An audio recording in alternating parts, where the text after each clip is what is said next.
don't do your taxes. Meet with an expert who will do them for you, so you can do not taxes. Find your beat, your moment of calm. Find your potential, then own it. Support your immune system with a potent blend of nutrients and emerge your best every day with Emergency. Chris, they're ready for you.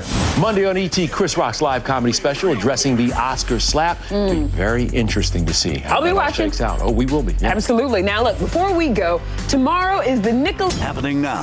An 11-year-old ending up in the hospital after he found a gun and inadvertently shot himself. We talk with an expert on how you should keep your kids safe. And I have an explanation on how hail was falling inside the Alamodome last night during a basketball game. We'll also talk about your weekend and another cold front that hits next week. See you in a bit. A parent alert about feeding newborn babies. Plus, you only have a few days left to claim some money if you own a MacBook. And items to watch out for in a new recall roundup. The News at 5 starts right now. The first at 5, a horrible accident. An 11-year-old boy rushed to the hospital this morning after he accidentally shot himself in the head. The San Antonio police chief telling us the boy found that loaded gun in a drawer. Garrett Berger talked with an expert about making sure that you're keeping your kids safe if you have guns in the house.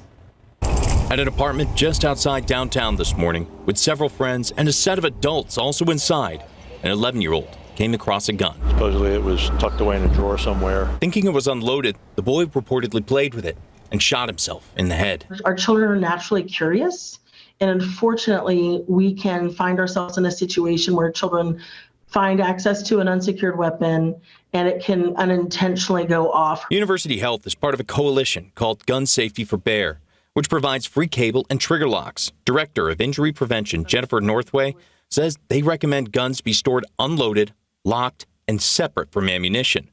For gun owners who want to keep their weapons loaded, she says those should be stored in a safe. There are models easily unlocked by a thumbprint or code. A safe in that manner may help them feel like they have more accessibility to it. But what do parents teach their kids in case they still come across a gun? The messaging that we can provide to them is really stop, don't touch, leave the area, and tell an adult. And if your kid is going to a friend's house to play, Northway says it's okay to ask their parents if they have guns in the home.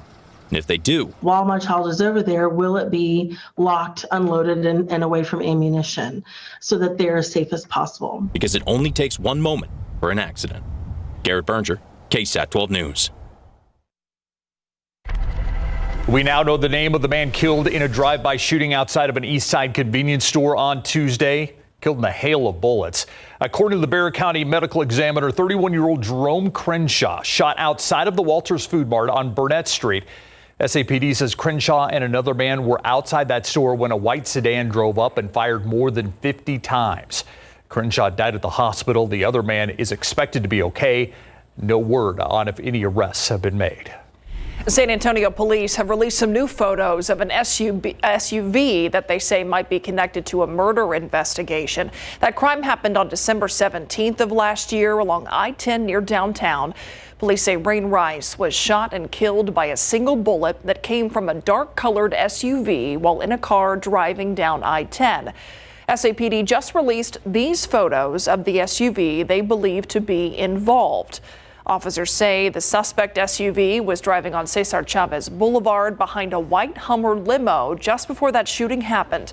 If you have any information about the SUV you see here, call Crime Stoppers at 210-224-STOP. She was apparently trapped inside, and we're still working to learn the name of a woman killed in a fire overnight. It happened about 2 this morning on Mansfield near Petranco Road. Right now, the San Antonio Fire Department investigating the cause. They say firefighters went into home to try to put those flames out quickly. They had trouble, though, due to the amount of items that were actually inside the home. One neighbor told our crew at the scene she wished she'd gotten to know the victim better. It's my next door neighbor. It's my mom's age. So this could happen to anyone. We were trying to, help her out, or we did approach her. Warren says she didn't hear any commotion when that fire was happening. She slept through it all. A man accused of starting more than 15 fires in South Bexar County is now in custody. Take a look here. This is 59-year-old Modesto Martinez. According to the Bexar County Fire Marshal's office, those fires happened over the last 2 to 3 months near Loop 1604 and Applewhite Road. They damaged cars, homes, and land.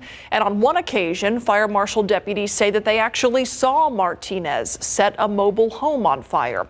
No one was ever hurt, but Martinez is now charged with arson of a habitation and may be facing additional charges. Anger, frustration, and concerns setting the tone for a public town hall meeting in Ohio last night, nearly 2 weeks after that toxic train derailment there. As ABC's Lindsay Watts explains, community members confronting officials from the train company and the EPA, saying they want much more after that devastating chemical spill. Fear and outrage on full display at a town hall meeting. It's not safe here, sir. We're sick. Residents of East Palestine facing off with rail company Norfolk Southern and federal officials. I just want to know why people are getting sick. So do I. The mayor of East Palestine at times playing referee as residents made clear they don't accept what they're being told. The EPA has maintained it hasn't found chemical levels that pose a health concern following the toxic train derailment last month. People in the town have complained of breathing difficulties, headaches, and stomach issues, and they fear long-term health impacts. Some demanding the rail company pay to relocate them. This is not something we asked for, sir. I am begging you, by the grace of God, please get our people out of here. Yes. Norfolk Southern saying there are no plans for that, but it's a, quote, evolving conversation. The company did apologize. We are sorry. We're very sorry for that. Pressure from residents has prompted new testing. The EPA will now require Norfolk Southern to test directly for dioxins. Those are cancer-causing chemicals linked to reproductive and developmental problems. According to the World Health Organization, the main way dioxins get into human bodies is through contaminated meat, dairy, and fish. They can also contaminate crops, staying in the soil for decades. Another development, Norfolk Southern and other freight railroads have announced they're joining the federal reporting system that allows employees to confidentially report safety concerns, something Norfolk Southern says it's already done on its own. Lindsay Watts, ABC News, Washington. Take a look with traffic right now, and we're going to go downtown. This is I-37 at Jones Avenue, and you can see things are moving just kind of slowly, especially as the exit ramps from I-37 to I-35, right as we get towards downtown. Kind of slowing things down, but it's a Friday, and it's a nice one. Yeah. Beautiful out there. Well, check this out. This video has been getting a ton of attention on our website and on social media. Yeah, hail making its way inside the Alamodome during last night's storm. This happened during the 5A girls basketball state semifinal. So a lot of people have been wondering, how exactly did this happen? So we're going to go to Adam Caskey to get the answer. What's the explanation here, Adam? Well, there's not a leak in the Alamodome. Okay, we talked to the folks at the Alamodome. They talked to their engineers who checked it out. There's no leak. But the situation is we had some very high winds ahead of the rain and the hail. This was part of the cold front. Winds at the ground that were over 50 miles per hour. So on the roof of the dome, they could very well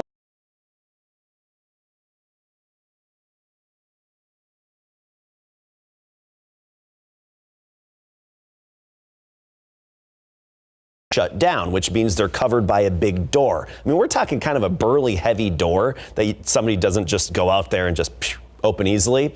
But the strong winds cracked them open just enough to then, when the rain and hail arrived, it fell into those vents, and a little bit of it made it down onto the court last night. So just basically a perfect storm, if you will, of the wind and then the hail and the rain to allow some of that to make it through that ductwork. And the wind, non-thunderstorm wind, caused a lot of damage. This is KSAT Connect. Yvonne, that was a greenhouse that she had. Clearly no longer. It's a mangled mess. 81 Del Rio. Floresville at 82 degrees currently. 77 in Lavernia, 77 in Mico. A beautiful evening, nothing like what we had last night. Calming wind, clear sky, low humidity, 60 degrees at 10 o'clock, and a bit of a chill in the air tomorrow. Also, I'm going to talk about the weekend forecast and why we had such muddy cars today in just a bit. Mine was one of them. Thank you, Adam.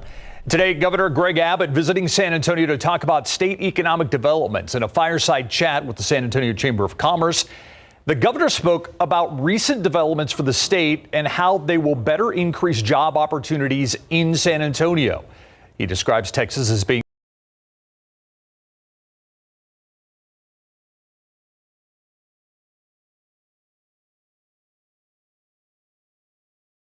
San Antonio will become a hub for commerce. San Antonio already is a choke point, and that choke point is just going to get more clogged as business continues to grow. The governor says Texas' massive $33 billion budget surplus, which is the largest state surplus in the country, will also be used to invest in infrastructure over the next 4 decades.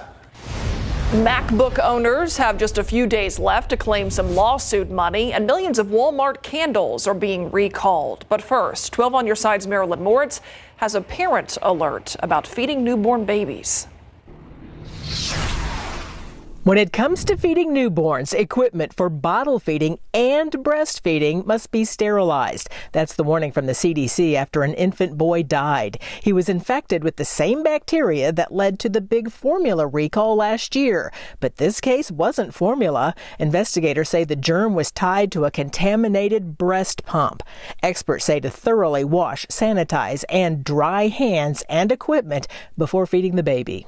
Candle recall. More than 1 million 3-wick candles sold at Walmart last fall are recalled. The wick can burn too close to the glass and it can break, causing fire or injuries. These are mainstay candles sold in Halloween or autumn themes. The manufacturer is refunding money. And MacBook owners could be owed up to $395 from Apple. But claims have to be filed by Monday. It's part of a class action lawsuit settlement. The suit alleged Apple knew its butterfly keyboards were flawed, but hid the problem. Customers had complained about issues like sticky keys. Apple denies wrongdoing, but if you bought a MacBook between 2015 and 2019 and had to replace the keyboard or single keys, you're eligible for money. How much money depends on how many repairs you got. We have a link to file a claim on our website.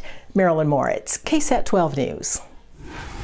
Well, those storms moved quickly through San Antonio last night. While the hail and high winds are gone for now, it's a different story for millions of other Americans. Where the storms are heading next, and a look at your weekend forecast with Adam when we come back.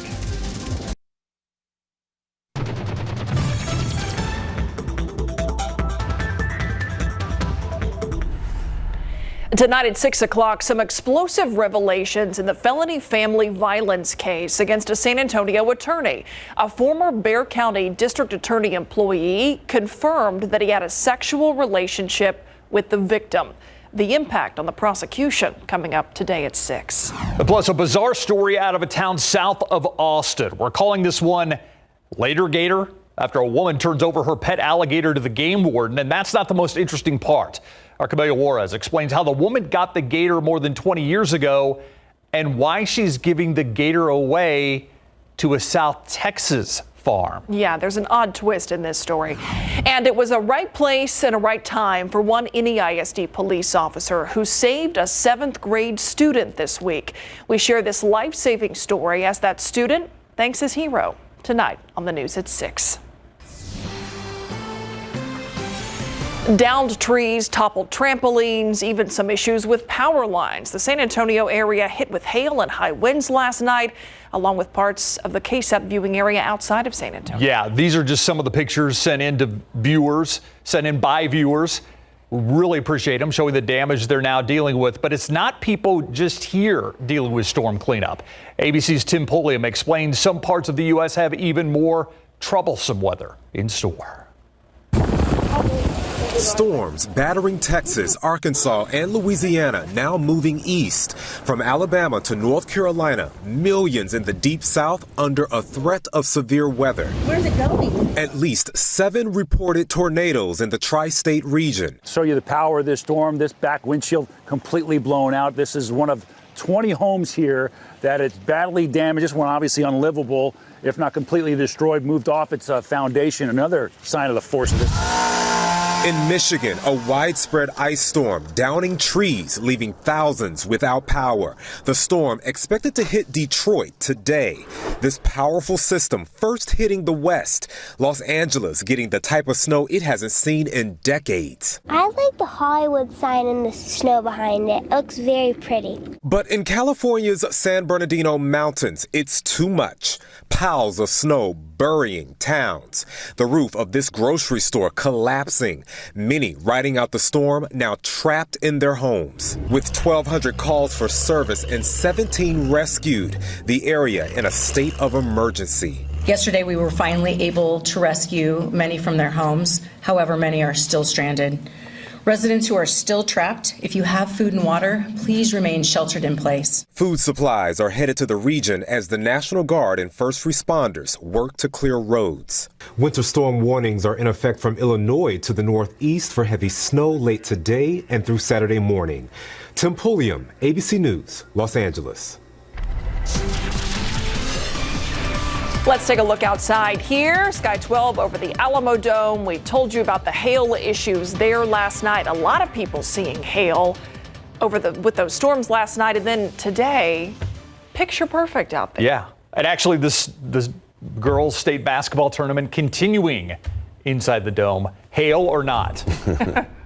No issues tonight. You're not going to have a unique experience in the Alamodome when it comes to weather phenomena, that's for sure. So we talked about that a little bit ago. Some cooler nights ahead this weekend. It's going to be a little more seasonable and some crisp nights and early mornings. Another cold front does approach us about this time next week. Muddy rain and dirty cars. Many of us woke up to this morning. Take a look at this photo. KSAT Connected. I know we can pretty much all relate to this. And we see this almost every year. And it's where we have the West Texas dust combining with our rain to give us what I like just to call muddy rain. So you look at the satellite imagery from yesterday, and you can see the strong winds picking up this dust between Midland and Del Rio. See that what looks hazy in that brown color? That's dust coming in from West Texas, and then that gets transported eastward, and it combines with our rain, and then it falls onto your vehicle and all other surfaces. And then once that water evaporates, what's left over is that dirt and that mud. So we had that muddy rain again yesterday. And again, we see it pretty much every year at some point. Here's a look at the action. This is the low pressure system. See the blue indicating the snow for parts of the Great Lakes region, but severe weather along that cold front as it heads eastward through the mid-Atlantic and even the Carolinas. This little dip in the upper level flow that's associated with that system. Our next one is dropping into the Pacific Northwest over the next few days. It's taking its time, but it will drop southward. And there's some uncertainty onto exactly how far south it will dig. But this is the next one that'll bring us another cold front late next week. About this time next week, we can expect another cold front. And that cold front will probably be a little bit stronger when it comes to the temperature change behind that front for not this weekend, but the following weekend. As for rain chances with it, Thursday about a 20% chance, and by Friday, I do think we could have some thunderstorms. Right now, that's at 30%. Beautiful out there right now. Nothing to worry about. 77, sunny, dew point of 33. Northeasterly wind right now just gentle at 5 miles per hour. Luckily, the wind did subside. We had non-thunderstorm wind gusts over 60 miles per hour in some parts of our area. In Del Rio, we talked about it last night, 73 mile per hour gust without a thunderstorm in sight. So calm tomorrow morning, clear.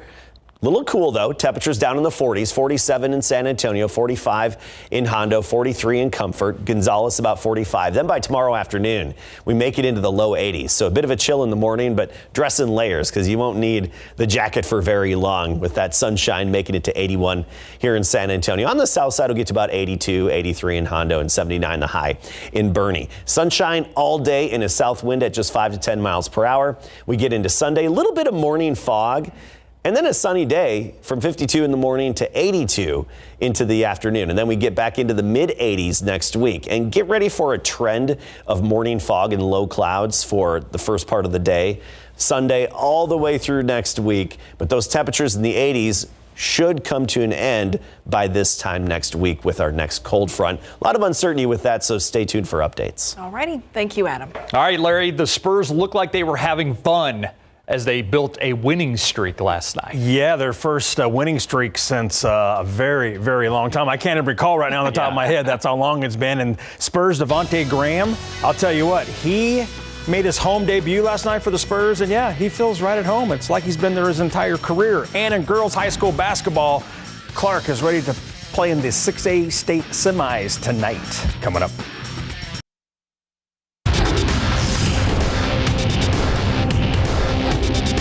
I had to get some directions, but I got there. Guard Devontae Graham needed help finding the Spurs locker room at the AT&T Center in Big Board Sports.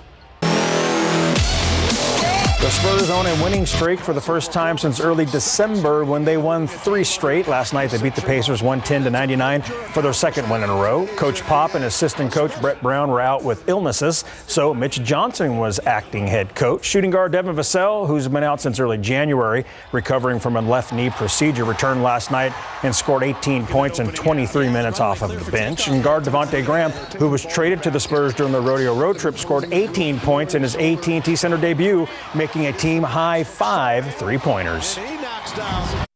It was great. I was excited. It was like, I was playing my first game. I was a little nervous, to be honest.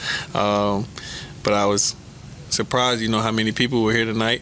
So that just show you the support is crazy out here, and that's huge, especially for a young group who's been struggling this year. Just to see that, they continue to support and come out, builds a lot of confidence, and you want to play good for them. So I'm glad we got to win my first game. Up next, the Spurs will host the Rockets tomorrow night at 7. In girls high school hoops, the Clark Cougars will play the Capel Cowgirls in the Class 6A state semifinals tonight at 7 at the Alamodome. The winner will face either Pearland or DeSoto for the 6A title tomorrow night. So what does Clark know about Capel? Watched a couple films, watch what they do, watch the strategy they have, and they're pretty big, so defense has to be on lock, stopping the ball as much as possible, stopping their point guard, and stopping their bigs as well has to be one of our missions to win the game. I think it's going to be a good matchup. They've got a good big. She looks like she can kind of do a lot for them, and I think that's going to be a nice matchup for us, and I'm excited to see what we do against them.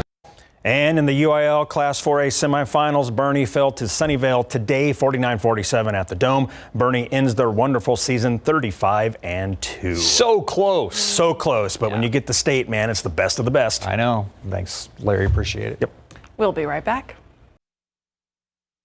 Tomorrow morning, bit cool, 47, but that sun's going to warm us up quickly. By noon, we're at 74, and then we hit a high of 81 at 4 p.m. And a light southerly breeze. Sunday morning, a little bit of fog to start the day, and that's going to be a trend all next week. Morning fog, reduced visibility, some low clouds, but that's sunny afternoons and in the 80s until our next cold front arrives late next week.